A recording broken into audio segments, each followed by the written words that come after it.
It is time to bake some sourdough bread. Basically, I have this routine every week where I at least cook one loaf of bread. That just helps me to maintain my starter. It also feeds me and the people that I'm around. So I love it, and it's time. I did 2 feedings before I've decided to bake my loaf. It is time. This is the recipe for the sourdough bread. Let me see if I can remember off the top of my head because I've done it quite a few times now. So 375 grams of water, 50 to 100 grams of starter. I've been doing 100. I find that it gives it a better sourdough flavor. 11 grams of salt and 500 grams of flour. And I use organic unbleached flour. Let's get to measuring.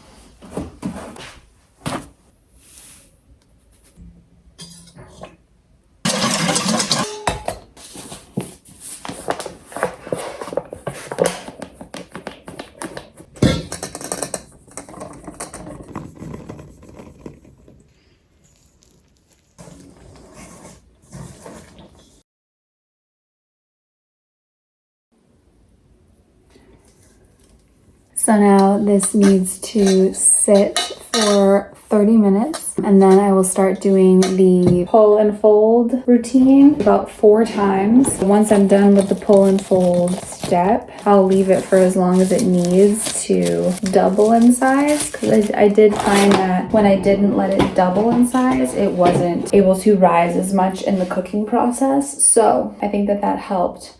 This is my baby. I love making bread every day.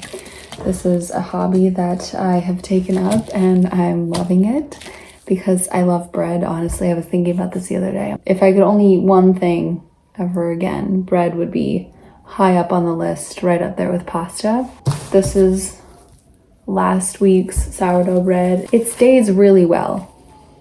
And it smells so good. It's delicious. So I highly recommend, if you're contemplating starting your sourdough journey, look into it. Look into the benefits. Look into the possibilities. One thing I would recommend is getting a sourdough starter warmer. It just helps regulate the temperature, especially like in the houses that I'm in. They tend to be kept pretty cold, and I bundle up as I do. I'm in my outfit. It just helped the process a lot and following a good recipe. I'll show you the warmer though. So this is the warmer. My boyfriend's parents got this for me for Christmas, and it just stays right there. It's called a sourdough home. So take a screenshot if you want, but this thing is great.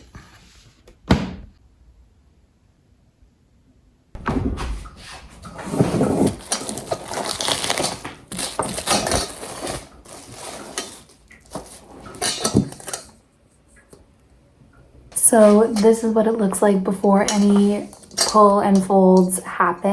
It's still pretty, it just looks like untouched dough. Still looks like it did when it first got mixed. So now, like you're folding a sheet or a piece of paper, you know, you just kind of get your hands in there and start folding. And this is to help build structure in the dough. Right now, it's pretty easy going. It's very sticky right now for me. It might be different for other people, but this is how I have experienced it in the past. And as I do this, it's getting a lot tougher to pull and fold. And then I gotta go wash my hands first, but I will cover the dough back up and let it sit for 30 minutes. Do that 3 more times at least to continue to build structure in the dough. And by the 4th time, the dough will look a lot smoother. And then we let it sit out again for the bulk fermentation process. I'm memorizing this process because I've done it so many times now, but the number of times I've done it, I'm sure, is minuscule compared to people who are experts. That's what it looks like. A little bit smoother, still a little rough looking, but it's getting there. All right, second round of tug and pulls. I'm going to start them. Still a little rough looking, but getting there.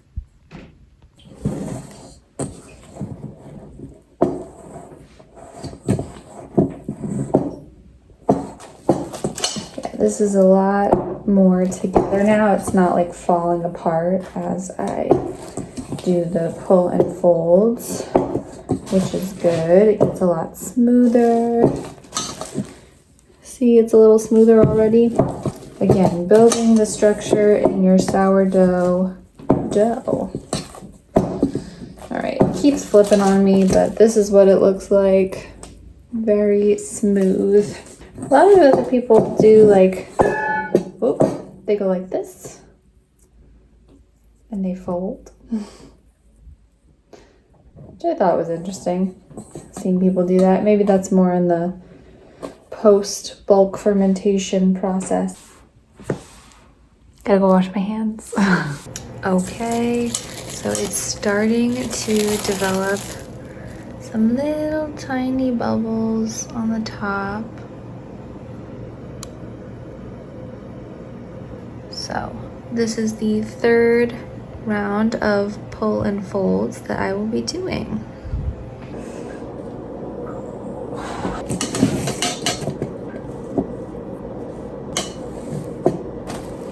So as part of my weekly routine now, dough making and bread making is part of it. I just had my breakfast, 2 eggs scrambled with a piece of toast, my sourdough toast. Like I showed you before, this is how much is left. It smells so good. I'm probably going to resist having another piece, but I might have another piece with some olive oil, toasted. Just like a little bit, not so that it's like a too crispy toast. So maybe I'll have that later, but I like to replenish. I like to plan out so that when one loaf finishes, another loaf is ready to bake when needed. But I also like to make loaves for different people. I like to bring a loaf to my parents' house, bring a loaf to my boyfriend's parents' house. I was gonna say something and I forgot what I was going to say. I forget, so oh well. I remember what I was going to say. So I'm using plastic wrap for each of the setting periods when it needs to be covered, but I really want one of those reusable covers. Kind of looks like a shower cap, so I'm gonna have to look into that. I also need to get another scale to leave up at my parents' house because sometimes I'm up there and I want to make a loaf. My starter comes with me pretty much everywhere. I also have some discard up there. It's just fun to make things wherever I am. Feels good. In other news, it was St. Patrick's Day this past weekend, and it was also my niece's birthday, so we got together as a family, celebrated my sweet baby girl. And then Sunday was St. Patrick's Day. My boyfriend and I, we just kind of hung out all day, enjoyed the beautiful weather. We went for a hike and it was like super windy, similar to how it was in Ireland when I went in college. Crazy windy. So I was like, it feels like we're in Ireland right now on St. Patrick's Day. Every year, my boyfriend likes to make a traditional Irish dinner. I can't remember exactly what it was, but it was like a whiskey glazed, roast? No, what is the meat? What is the meat? Anyways, he made colcannon. He made a horseradish cream sauce. And oh my goodness, I've told so many people about this. I don't know why I can't remember what the meat is called right now. Corned beef. Oh my god. He made a glazed corned beef, like a whiskey glazed corned beef, and it was so good. I don't love traditional Irish food. I don't love boiled meat, but he did a really nice job, so as he always does. But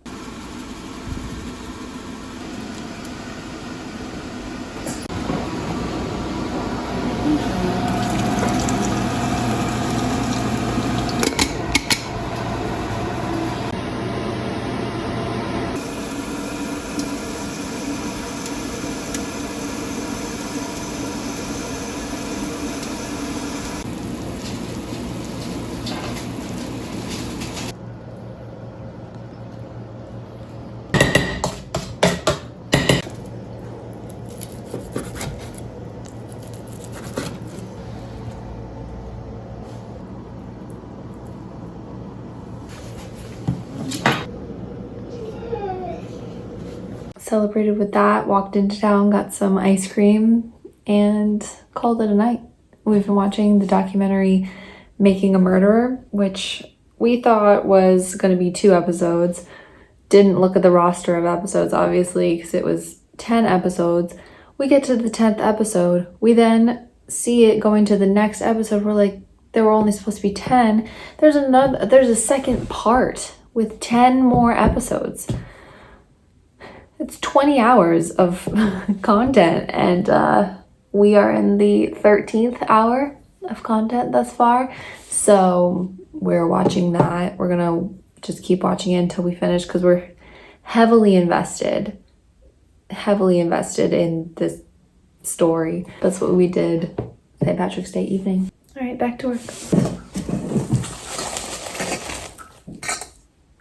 Last set of pull and folds. And with each of these folds, I can feel bubbles developing within the dough, which is really cool. And the dough feels a lot more structured now, which is awesome. So now I'm just going to make it so that the smooth side is up. I'm going to leave it in this bowl. So this is going to stay in this bowl. It's going to start to flatten out, and then it's going to start to rise.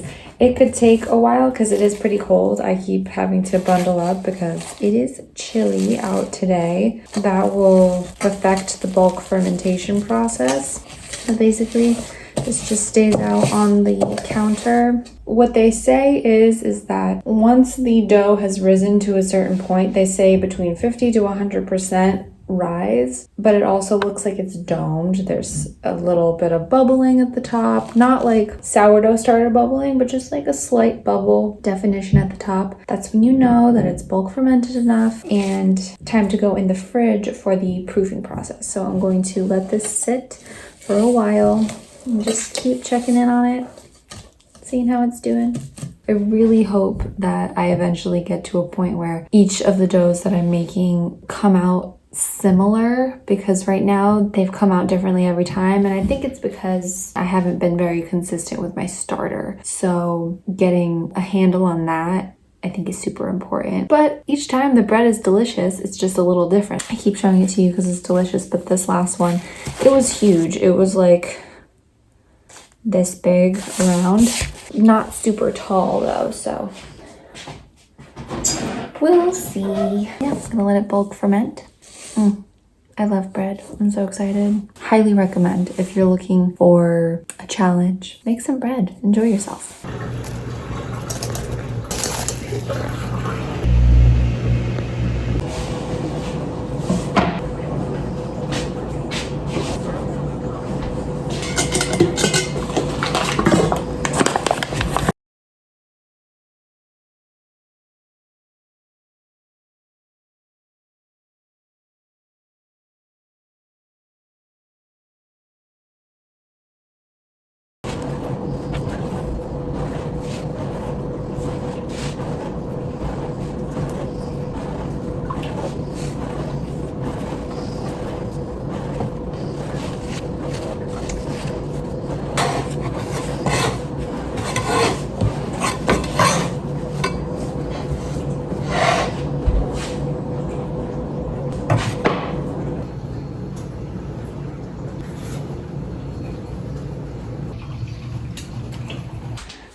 I just got back from a walk and I think I'm gonna bake the sourdough bread now. So I've been going on 2 walks a day, one before work, one after work, and I'm finding it so helpful for just my mental sanity.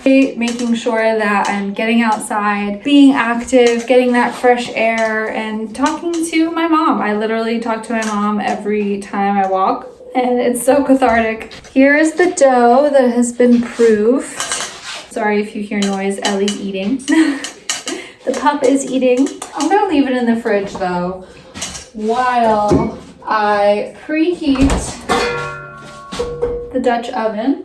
So I have to bake the oven to 450, and then while it's baking, I put the Dutch oven in there so that the Dutch oven also preheats. And when I am going to score the bread, I'll come back on and show you guys.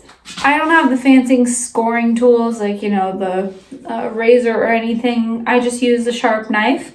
I would love to get to that point where I can practice with something that's a little bit more tailored to the process of scoring bread. But for now, I'm just using a sharp knife. So I'll show you guys that once this is preheated. While I wait though, I'm also going to prep for dinner. We're just gonna make some spaghetti with olive oil, tomato, and garlic. We don't have any Parmesan cheese. It's okay.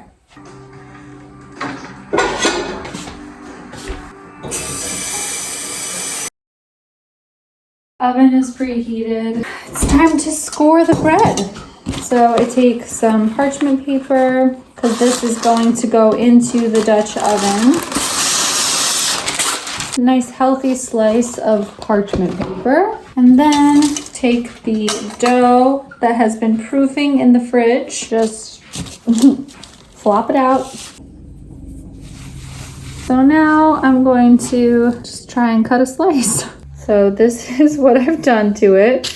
I hope it comes out nice. It's pretty flat right now as a dough, but we'll see. We'll see.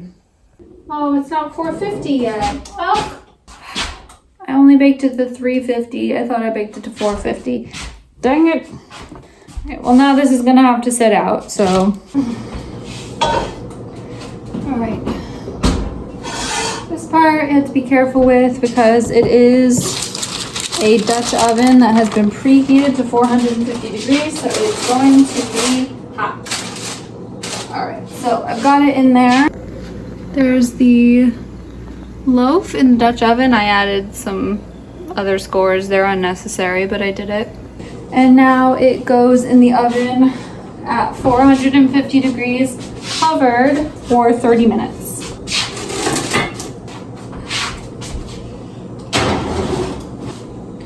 All right, so 30-minute timer's on. In 30 minutes, I will reduce the temperature to 400 degrees, take off the lid of the Dutch oven, and let it cook for an additional 15 minutes uncovered.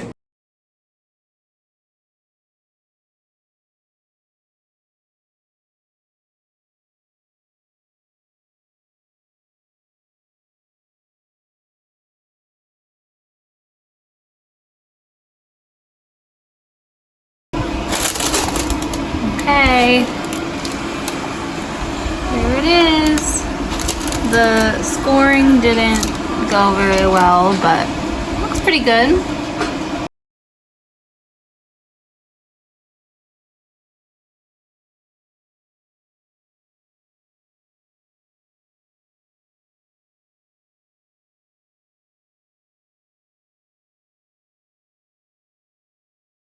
Okay. Looks really good. Okay, here it is. Not perfect, but hopefully it tastes good. All right, now I gotta let it cool for an hour.